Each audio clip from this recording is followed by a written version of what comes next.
alongside this. Amongst the verses also is the verse condemning the gathering of wealth to the extent that one does not spend that which is necessary, meaning the zakah and the fitr, whatever is wajib and fard, to give from that, and they do not spend it. That will then become a punishment for them on the Day of Judgment, and which will surround their necks.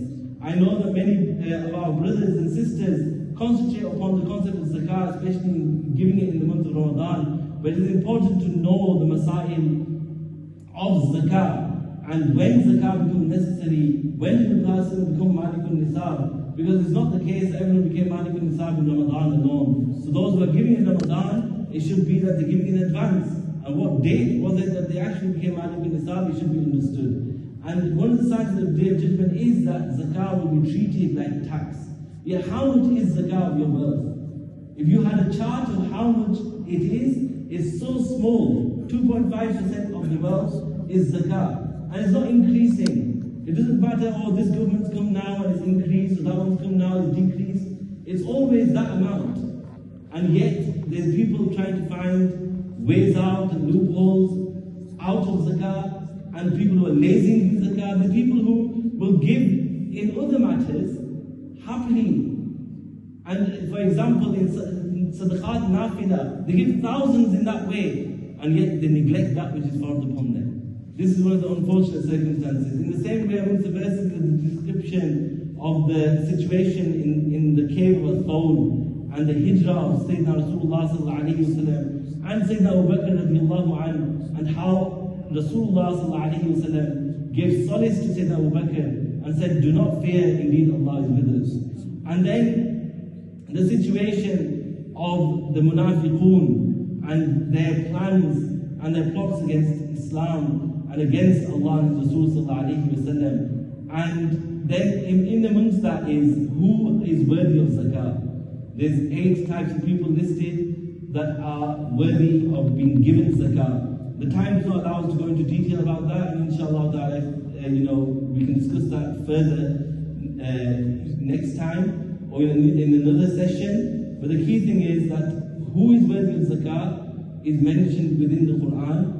And the fuqaha, the scholars of fiqh, have then derived from that which types of people zakah can be given to. Allah subhanahu wa ta'ala says, وَاللَّهُ وَرَسُولُهُ أَحَقُّ أَن يُرْضُوهُ إِن كَانُوا مُؤْمِنِينَ. Allah and His Rasul are more worthy that you please them if you are believers.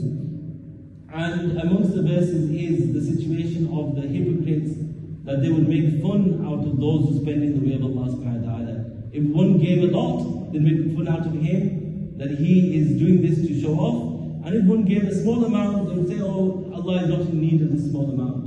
Ma'adallah. And then the situation of the leader of the hypocrites, and the hypocrites generally, which was the situation that should their janazah be performed or not. Now, many people refer to this in error in the way that they mentioned, because they stop at, or the Prophet ﷺ read the janazah of Abdullah ibn Ubay, who is the leader of the munafiqun. Remember our Master sallallahu alayhi wa sallam, in huwa illa wahyun yuha. Whatever our Master sallallahu alayhi wa sallam did was based upon the wahy, upon the command of Allah subhanahu wa ta'ala. The command of Allah had not come to not perform the salah of the janazah of the munafiq, so Rasulullah sallallahu alayhi wa sallam performed it, but then the command of Allah came to not do so, and that command is within these verses. وَلَا تُصَلِّ عَلَىٰ أَحَدٍ مِّنْهُمْ مَاتَ أَبَدًا. In the same way, the words of Sayyidina Omer radiallahu ta'ala, that Sayyidina Omer said, Ya Rasulullah, if you do istighfar for them even 70 times, Allah will not forgive them. Allah revealed these verses and said, Istaghfir lahum aw la tastaghfir lahum, in tastaghfir lahum 70 marratan falan yaghfir Allah lahum. But yes, this is the mercy of our Master sallallahu alayhi wa sallam. His mercy is for everyone, for the entire creation, and His mercy was such that He wanted His mercy to even spread to the munafiq as well. And He was wishing to do istighfar for the munafiq as well out of His mercy. But the command of Allah came that you do not do istighfar for them. This is why Imam Ahmad Azhar says at this point, रंज आदाए रज़ा का चारा ही क्या है जब उन्हें आप गुस्ताख रखे हिल्म शके बाई दोस्त. Our Master sallallahu alayhi wa sallam's mercy is such that it encompasses all. But remember that the command of Allah subhanahu wa ta'ala in relation to those who are enemies of Rasulullah sallallahu alayhi wa sallam is that they are such that the istighfar cannot be done for them, and janazah cannot be performed of them. And then the last verses that were recited today were the verses describing the situation of those Sahaba who did not have the means to struggle, to go and partake in the battles and to sacrifice in the way of Allah and Rasul.